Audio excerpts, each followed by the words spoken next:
Alright, so a little story here. I took apart this was it, Black Web Walmart brand battery charger, or rather, USB power pack. Um, it had lost a lot of its capacity, and I was taking it apart to kind of scrap it, because I wasn't going to fix it. I don't know enough about it. So I was gonna take it apart, scrap it, and just kind of see how it worked. Thought I'd give you a little bit of lesson. Um, so right there where that hole is, there used to be a LED light that shone out of there, and so when you press a button, that light would turn on, so it kind of acted as like a flashlight. Um, yeah, so that was a cool little feature. So okay, so these batteries are each connected up in what's known as parallel. And so the positive and positive all connect together, positive, positive, positive. So so each one of these sides, so negative, positive, negative, positive, da da blah, blah, that's all. So parallel is when they're all connected like this, positive, positive, positive, positive, and it's has like a piece of metal down below, and then it's got a negative strip on the top, or it's got a strip for the negative power. And so my question is, okay, so the way this battery pack works is each one of these is 3.7 volts, 3.7 volts, and in order to charge something, you need to boost it up to get up to at least 5 volts or something like that, 5 volts. So there's a piece of circuitry in here that they call it a boost or a step up converter. It's a piece of circuitry, and basically what it does is it takes the power from these and basically pumps it into like a little storage kind of area, either inductors or capacitors, depending on kind of which way it's set up and what you're looking for.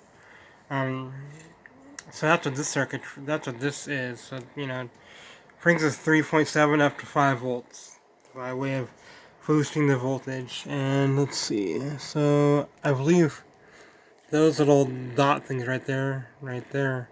Um, those are capacitors, and they have like the silver on each side and the gray in the middle. Those are capacitors, and so the electricity gets basically pumped into those. Like, so it's like a switch that turns on and off, and it pumps the electrons in there. And I think somewhere on this board there might be an inductor of sorts, but I don't exactly know. Um, oh shit, that's what that is. I think this square thing um, is the inductor. I think I could be very very wrong. Um, basically, an inductor, when you send current through it, it charges up, and then when you let go of current, when like let's say you turn it off, the current that gets stored up in there is pushed out. So it's like a little pump. So that's how that works anyway. So that's a little bit of electronic lesson. So what I want to know, oh yeah, so check this out. And then this is a little tiny LED light, right as all fuck. A little thing with green around it and yellow in the middle. Very very bright. Um, and this little guy, it's kind of hard to see, but it's a wire, but it seems like there's no end to, like, there's a big kind of volvulus-y thing on the end of it, and it's going to the board. Well, that's a temperature sensor, and that was sitting around right here on the battery, so it checks the temperature of the battery, and if it gets too hot, it shuts it down so nothing explodes, because heat would not be good for these kind of batteries, it could cause a death. So that's what that is. So what I'd like to know. Oh, and then this little guy is a switch. So if I press it, I think if I press it, let's see if I can do this. This could be fun. So if I press it, long press, that LED light should turn on. If I did it right. Fuck, there we go. And there it goes. Yep. And then to turn off, you just hold that button again, it turns off. And then on this side, there's battery level indicators for the LED, which is kind of, or for the battery pack. And for a while, the let's see if I can try. Let's see if I can do it. Okay, yeah, so it's pretty much dead. So if it's more, the more LED lights are, the more charge it has. So it's pretty much dead, and it's been like this for some time, and it wouldn't charge past it. I still have my other one, my new one. That one's still working fine.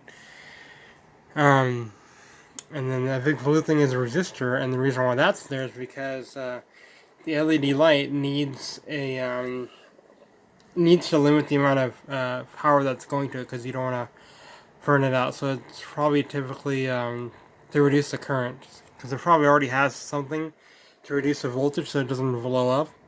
So that's typically the resistors to reduce the current. Too much current will also kill the LED. A fun little fact about LEDs: they're transistors, and when transistors heat up, more power goes through it. So, like, let's say if you have like a let's say if you have something hooked up to a battery, a transistor, or an LED hooked up to a battery, right? And you have the settings set to only go, have it use 20 amps or whatever, 1 amp, right? Well, over time, when that LED gets warmer, it'll start drawing more and more current, and the more current it draws, the hotter it gets, and then so it's a vicious cycle and ends up burning itself out.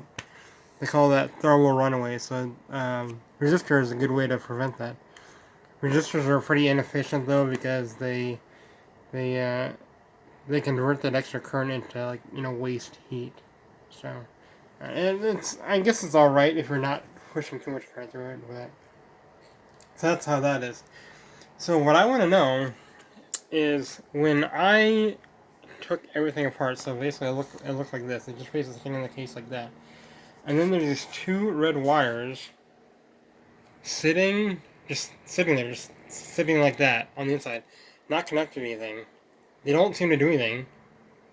I mean, the ends of them are clipped, so there shouldn't be any wire connection to the batteries. But if something were to happen and there's a short and these things make contact with these batteries, that could cause a nice little explosion. So I'm trying to figure out why these are even connected. Why can't they close them off or just take them off? They're not doing any good. So I just think that's a bad design, I think, because, having exposed wires like that, that could, like, let's say water gets in there, right? Water happens to get in there, and then, water's conductive, so the electricity flows to one side and shorts out the battery, causing it to swell and then release gas and then explode. So it's, I mean, it's not like it would matter, because the whole thing, it would happen anyways if water got in there, because it'd get the circuit board. But I just don't understand why these wires are here and all exposed. They didn't need to be there. They weren't connected to anything. So that's what I'd like to know. Walmart, why do you do this? Why? What's with the design? I don't understand this. I don't understand why you just have two random red wires that don't go to anything. And then you got the long red wire right here, the positive one that goes to the positive side of the batteries, and then there's a black wire right here, that's soldered onto the end of the batteries. Yeah, so it's connected to that. So I mean, these things literally do nothing.